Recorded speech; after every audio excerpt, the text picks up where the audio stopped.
राम लखन सीता सहिती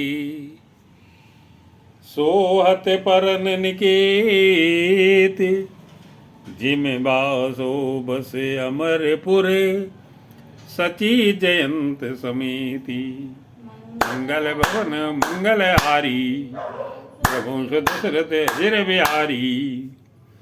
लक्ष्मण जी और सीता जी सहित श्री रामचंद्र जी पर्णकुटी में ऐसे सुशोभित हैं जैसे अमरावती में इंद्र अपनी पत्नी सची और पुत्र जयंत सहित बसता है। जोग वहीं प्रभु सिय लख नहीं कैसे पलक बिलोचन गोलक जैसी। प्रभु श्री रामचंद्र जी सीता जी और लक्ष्मण जी की कैसी संभाल रखते हैं जैसे पलकें नेत्रों की गोलकों की। इधर लक्ष्मण जी सीता जी और श्री रामचंद्र जी की अथवा लक्ष्मण जी और सीता जी श्री रामचंद्र जी की ऐसी सेवा करते हैं जैसे अज्ञानी मनुष्य शरीर की करते हैं। से वही लखनो सिय रघुवीर जिम अविवेकी पुरुष शरीर एहि विद बन एहि विद प्रभु बन बसई सुखारी खग मृग सुर तापस हितकारी। पक्षी पशु देवता और तपस्वियों के हितकारी प्रभु इस प्रकार सुखपूर्वक वन में निवास कर रहे हैं। तुलसीदास जी कहते हैं, मैंने श्री रामचंद्र जी का सुंदर वन गमन कहा। अब जिस तरह सुमंत्र अयोध्या में आए वह कथा सुनो। कहो राम बने गवन सुहावा सुनो सुमंत्र अवध जिम आवा। फिर उन साधु प्रभु पहुंचाई सचिव सहित रथ देख से आई। प्रभु श्री रामचंद्र जी को पहुंचाकर जब निषाद राज लौटा तब आकर उसने रथ को मंत्री सुमंत सहित देखा। मंत्री को व्याकुल देखकर निषाद को जैसा दुख हुआ वह कहा नहीं जा सकता। मंत्री बिकले बिलोक निषादु कही न जाय जैसे भयऊ विषादु। राम राम सिय लखन पुकारी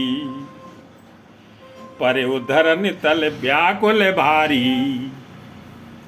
निषाद को अकेले आया देखकर सुमंत्र हा राम हा सीते हा लक्ष्मण पुकारते हुए बहुत व्याकुल होकर धरती पर गिर पड़े। रथ के घोड़े दक्षिण दिशा की ओर जिधर श्री रामचंद्र जी गए थे देख देख कर हिननाते हैं मानो बिना पंख के पक्षी व्याकुल हो रहे हैं। देख दक्षिण दिशी है यही अनाही जन बिनु पंख बिहगे अकुलाई। नहीं तृण चरई न पियई जलू मोचहि लोचन बारी। व्याकुल भय निषाद शब रघुवर बाज निहारी। मंगल भवन मंगल हारी गवंश दशरथ अजिर बिहारी।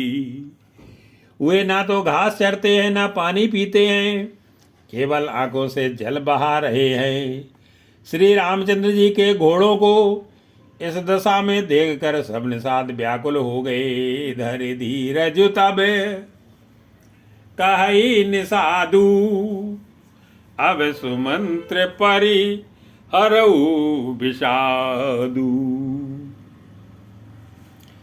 तब धीरज धरकर निषाद राज कहने लगा, हे सुमंत्र जी अब विषाद को छोड़िए। आप पंडित और परमार्थ के जानने वाले हैं। विधाता को प्रतिकूल जानकर धैर्य धारण कीजिए। तुम पंडित परमार्थ ज्ञाता धरो धीर लखी विमुखे विधाता। विविध कथा कही कही मृदुबानी, रथ बैठा रे बर बस आनी। कोमल वाणी से भांत भांत की कथाएं कहकर निषाद ने जबरदस्ती लाकर सुमंत्र को रथ पर बैठाया, परंतु शोक के मारे हुए इतने शिथिल हो गए कि रथ को हाँक नहीं सकते। उनके हृदय में श्री रामचंद्र जी के विरह की बड़ी तीव्र वेदना है। शोक शिथिल रथो सकई नहा की, रघुवर बिरह पीर उर बाकी। चर फराई मग चलई न घोरे, बन मृग मनु आन रथ जोरे। घोड़े तड़फड़ाते हैं और ठीक रास्ते पर नहीं चलते, मानो जंगली पशु लाकर रथ में जोत दिए गए हो। वे श्री रामचंद्र जी के वियोगी घोड़े कभी ठोकर खाकर गिर पड़ते हैं और कभी घूमकर पीछे की ओर देखने लगते हैं। वे तीक्ष्ण दुख से व्याकुल हैं, आड़ू के पर ही फिरे हे रही पीछे। राम वियोग बिकल दुख तीछे, जो कह राम लखन भय देही, हिकर हित हे रही तेही। जो कोई राम लक्ष्मण या जानकी का नाम ले लेता है, घोड़े हिकर हिकर कर उसकी ओर प्यार से देखने लगते हैं। घोड़ों की विरह दशा कैसे कही जा सकती है। वे ऐसे व्याकुल हैं जैसे मड़ के बिना सांप व्याकुल होता है। बाज विरह गति कही किम जाती, बिनु मन फन के बिकल जेहि भांति। भयउ निषाद विषाद बसे, देखत सचिव तुरंग। बोल सुसेवक चारि तब, दिए सारथी संगे। मंगल भवन अमंगल हारी, वंश दशरथ अजिर बिहारी। मंत्री और घोड़ों की यह दशा देखकर निषाद राज विषाद के बस हो गया। तब उसने अपने 4 उत्तम सेवक बुलाकर सारथी के साथ कर दिए। गुहे सारथी फिर हो पहुंचाई, बिरु विषाद बरन नहीं जाई। निषाद राज गुहे सारथी सुमंत्र जी को पहुंचाकर विदा करके लौटा। उसके विरह और दुख का वर्णन नहीं किया जा सकता। वे चारों निषाद रथ लेकर अवध को चले। सुमंत्र और घोड़ों को देख देख कर वे क्षण भर विषाद में डूबे जाते हैं। चले अवध ले ही रथ ही निषादा, होई छनई छन मगन विषादा। सोच सुमंत्र बिकल दुख दीना, दिग जीवन रघुवीर विहीना। व्याकुल और दुख से दीन हुए सुमंत्र जी सोचते हैं कि रघुवीर के बिना जीने को धिक्कार है। आखिर यह अधम शरीर रहेगा तो है ही नहीं। अभी श्री रामचंद्र जी के बिछुड़ते ही छूट कर इसने यश क्यों नहीं ले लिया। रही न अंतऊ अधम शरीरू, जसु न लह्यो बिछुरत रघुबीरू। भय अजस अगे भाजन प्राणा, कवन हेतु नहीं करते पयाना। ये प्राण अपयश और पाप के भाड़े हो गए हैं। अब ये किस कारण कूच नहीं करते, निकलते नहीं हैं। हाय नीच मन, बड़ा अच्छा मौका चूक गया। अब भी तो हृदय के 2 टुकड़े नहीं हो जाते। यही मंद मने अवसर चूका, अजहु न हृदय होत दुई टूका। मीज हाथ सिर धुन पछताई, मनु कृपन धन रास गवाई। सुमंत्र हाथ मलमल कर और सिर पीट पीट कर पछताते हैं, मानो कोई कंजूस धन का खजाना खो बैठा हो। वे इस प्रकार चले मानो कोई बड़ा योद्धा वीर का बाना पहनकर और उत्तम सूरवीर कहलाकर युद्ध से भाग चला हो। बिरदी बिरदी बांधि बरे वीरु कहाई, चले ओ सुमर जनु सुभटे पराई। विप्र विवेकी वेद विधि, सम्मत साधु सुजाति, जिम धोखे मदपान करे, सचिव सोचते भांति।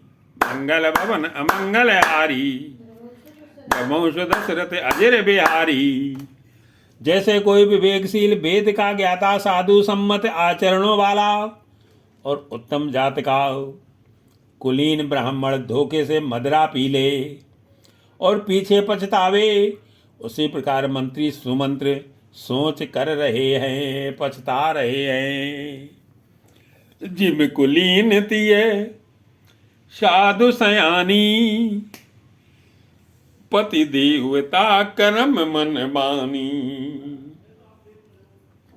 जैसे किसी उत्तम कुल वाली साधु स्वभाव की समझदार और मन वचन कर्म से पति को ही देवता मानने वाली पतिव्रता स्त्री को भाग्यवश पति को छोड़कर पति से अलग रहना पड़े, उस समय उसके हृदय में जैसे भयानक संताप होता है, वैसे ही मंत्री के हृदय में हो रहा है। रह कर्म बसे परिहर नाहू, सचिव हृदय तिमे दारुण दाऊ। लोचन सजल डीठ भई भो थोरी, सुनई न श्रवण विकल मति भोरी। नेत्रों में जल भरा है, दृष्टि मंद हो गई है, कानों से सुनाई नहीं पड़ता, व्याकुल हुई बुद्धि बेठिकाने हो रही है, ओंठ सूख रहे हैं, मुंह में लाठी लग गई है।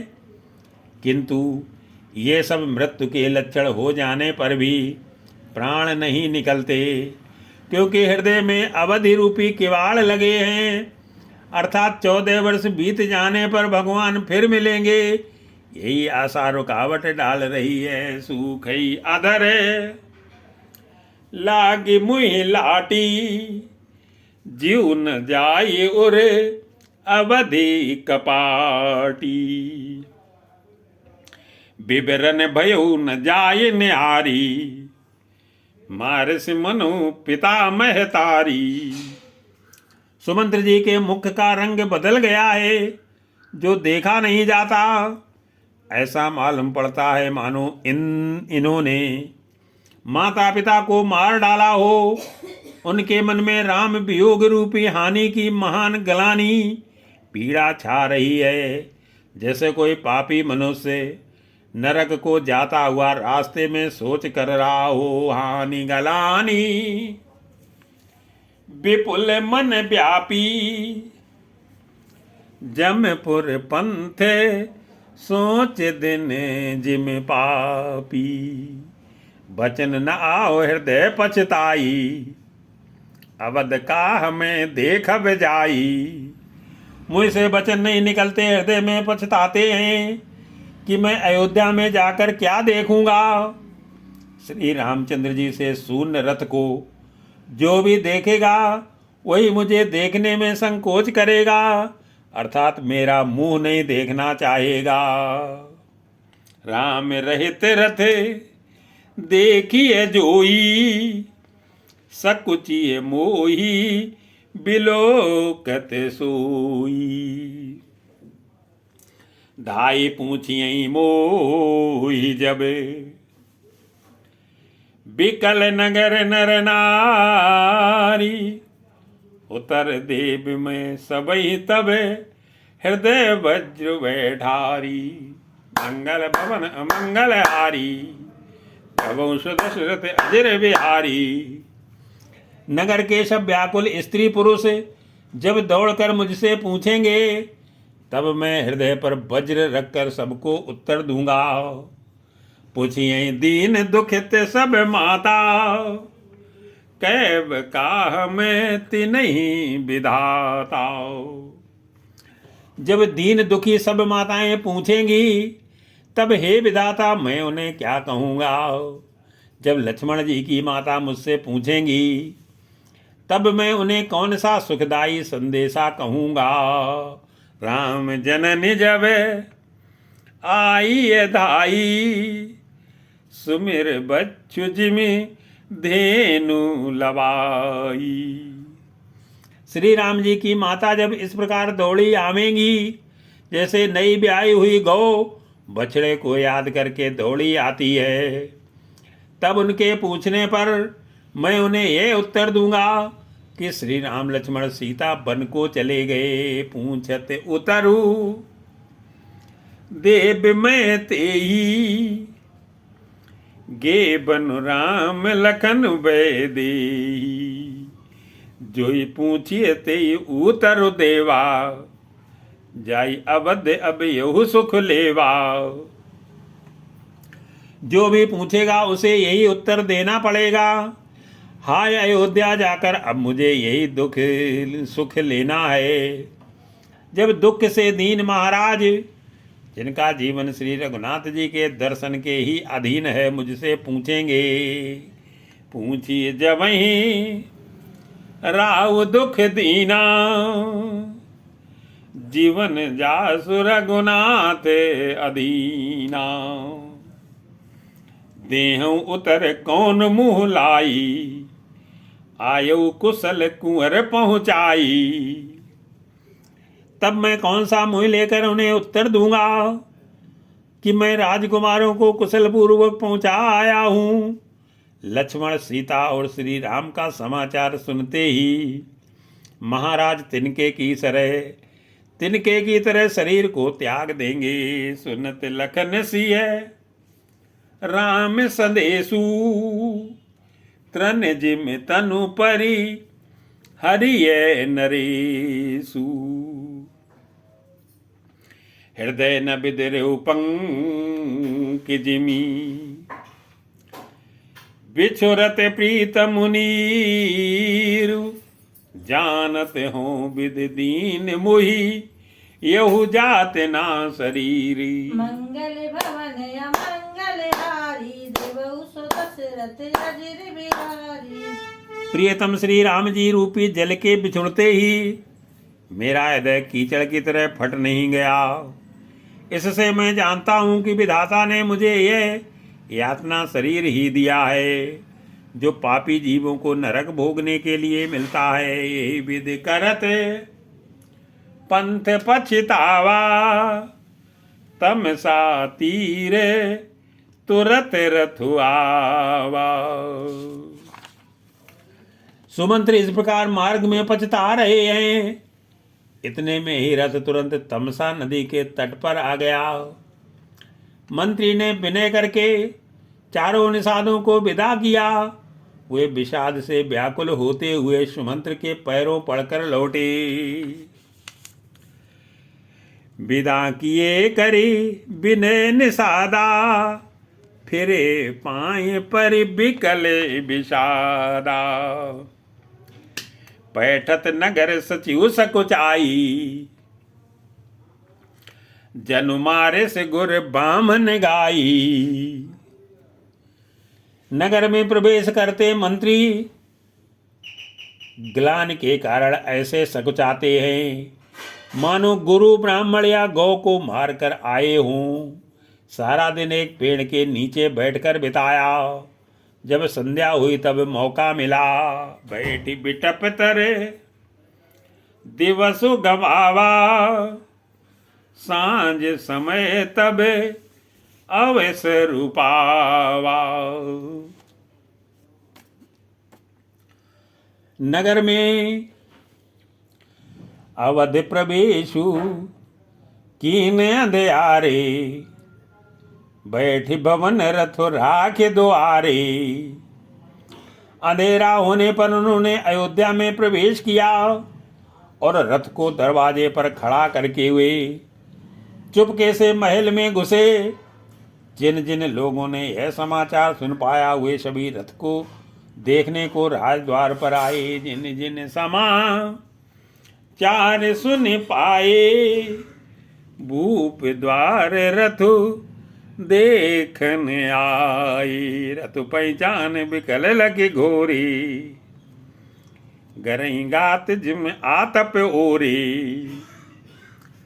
रथ को पहचान कर और घोड़ों को व्याकुल देख कर उनके शरीर ऐसे गले जा रहे हैं, छीड़ हो रहे हैं जैसे घाम में ओले। नगर के स्त्री पुरुष कैसे व्याकुल हैं, जैसे जल के घटने पर मछलियां व्याकुल होती हैं। नगर नारे नरे व्याकुल कैसे, निगटत नीरे मीन गन जैसे। सचिव आगमन सुनत सब, बिकल भयोर निवासु। भवन भयंकर लागते ही, मानो प्रेत निवासु। मंगल भवन अमंगल हारी, वंश दशरथ अजर बिहारी।